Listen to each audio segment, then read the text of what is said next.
नमस्कार मित्रांनो, आपण पाहतात learn with Jay with Sen Patil YouTube channel. या चॅनलवर आपण फक्त आणि फक्त शैक्षणिक माहितीचे व्हिडिओज पाहत असतात. आज आपण इयत्ता 12वीच्या विद्यार्थ्यांसाठी की जे बऱ्याच दिवसापासून वाट पाहत होते, MST CET परीक्षेचे फॉर्म भरणं कधीपासून सुरू होणार आणि शेवटी CET सेल कडून MST CET PCM आणि PCB यांचे ऍप्लिकेशन फॉर्म भरणं हे आजपासून सुरू झालेलं आहे. शेवटपर्यंत व्हिडिओ पहा. निश्चितच त्या ठिकाणी परीक्षा किती सत्रात होणार आहे आणि फॉर्म भरण्याची मुदत कुठपर्यंत आहे हे शेवटपर्यंत पाहिल्यानंतर आपल्याला आपोआपच समजेल. मित्रांनो, जर समजा तुम्ही पहिल्यांदा चॅनलला भेट दिली असेल आणि अद्याप चॅनल सबस्क्राईब केलं नसेल तर चॅनल सबस्क्राईब करायला विसरू नका. म्हणजे जेव्हा जेव्हा मी नवनवीन माहितीचे व्हिडिओ अपलोड करेल तेव्हा त्याच्या सगळ्यात अगोदर नोटिफिकेशन्स आपल्याला प्राप्त होतील. तर मित्रांनो, बघूया आपण नेमकं MST CET सेल कडून कुठल्या प्रकारचं पत्र निर्गमित झालेलं आहे. Government of Maharashtra state common entrance test cell अर्थातच CET सेल ज्याला आपण म्हणतो, त्यांनी आजच 9 जानेवारी 2026 रोजी एक पब्लिक नोटीस जारी केली आणि ज्याच्यामध्ये रजिस्ट्रेशन नोटीस बाबत माहिती दिलेली आहे. विशेषतः आपण आज फक्त PCB आणि PCM ज्या MST CET अंतर्गत होतात 2026-27 या शैक्षणिक वर्षासाठी ही जी काही CET होणार आहे त्याच्या बाबतीत आपण आज बोलणार आहोत. All concern candidates are here by inform that the state common entrance test cell Mumbai will conduct the online common entrance test for MST engineering Pharmacy and Agriculture courses for academic year 2026-2027. The examination will be conducted at various examination centers across the state of Maharashtra. The schedule for the online registration and tentative examination dates is as follows. आता नेमकं बघा याच्यामध्ये काय म्हटलेलं आहे.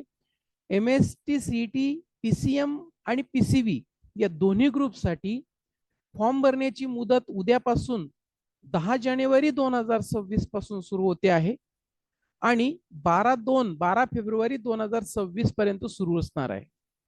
तर मित्रांनो, शेवटच्या तारखेपर्यंत वाट बघू नका. जेवढ्या लवकर आपल्याला शक्य होईल तेवढे फॉर्म आपण भरून घ्या, कारण शेवटी त्या ठिकाणी पुन्हा साईटवर लोड येतो आणि मग आपले काही बाबी राहून जातात.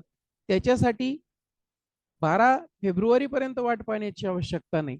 एक विशेष अशी बाब तुम्ही या ठिकाणी नोटीस केली असेल की JEEच्या आतापर्यंत 2 सेशन होत होते आणि आताही या वर्षी होतील, परंतु CETचं आतापर्यंत फक्त एकच सेशन व्हायचं.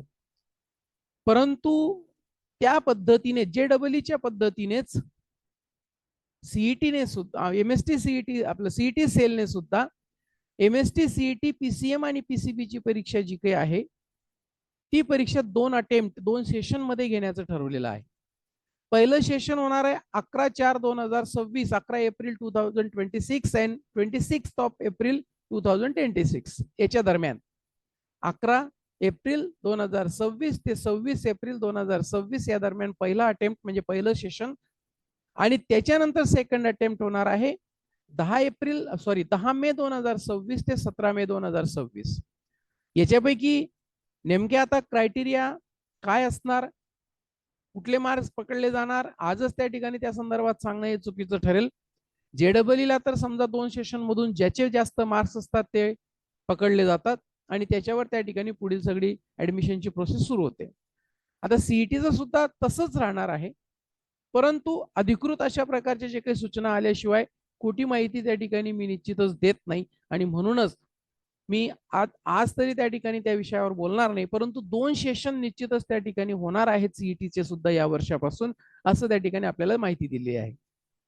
एक महत्वाची गोष्ट मात्र अपार आयडीच्या संदर्भात, तुमचा अपार आयडी मात्र तुमच्याकडे ठेवा, कारण जेव्हा तुम्ही ऍप्लिकेशन फॉर्म भरणार तेव्हा तुम्हाला अपार आयडी लागेल. बघा इथं दिलेलं आहे APAAR ID and Aadhaar ID are mandatory for CET registration.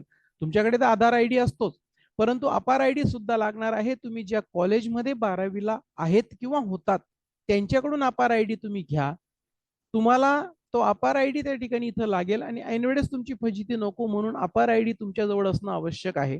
Candidates who have not yet generated their Aadhaar ID are required to create the same through DigiLocker. डिजिलॉकरने सुद्धा आपल्याला तो करता येतो, तयार करता येतो. परंतु सोपा सगळ्यात अगोदर जर समजा तुमच्याकडे अपार आयडी असेल, तुमच्या कॉलेजला निश्चितच त्या ठिकाणी तो मागच्या वर्षी तयार केला असेल किंवा याही वर्षी तयार केला असेल, त्यांच्याकडून तो घ्या. Candidates are advised to regularly visit the official website of the State Common Entrance Test Cell for further updates. पुढचे जे काही अपडेट्स असतील, मग तुमच्या हॉल तिकीट्स असतील, त्याच्यानंतर त्या ठिकाणी वेगवेगळे जे काही बदल असतील, जर समजा डेट्स ऍप्लिकेशन फॉर्म फिल करण्यासाठी रजिस्ट्रेशन करण्यासाठी जर समजा डेट्स वाढल्या, तर ते अशा वाढल्या तर असं म्हणतोय मी, वाढतील असं नाही, परंतु या सगळ्या जे काही बाबी आहेत, अपडेट्स आहेत, तुम्हाला त्या अधिकृत वेबसाईटवरच जा. कुठल्याही प्रकारच्या व्हॉट्सअप आणि कुठल्याही प्रकारच्या वेगवेगळ्या जे काही माध्यमं आहेत त्यांच्यावर अवलंबून राहू नका. अधिकृत अशा वेबसाईटवर माहिती चेक करून घ्या, तरच त्या ठिकाणी त्याचा निश्चितपणे तुम्हाला फायदा होईल. तर या ठिकाणी थांबूया, पुन्हा अशाच नवीन माहितीच्या व्हिडिओमध्ये भेटणार आहोत. तोपर्यंत थांबतो. थँक्यू.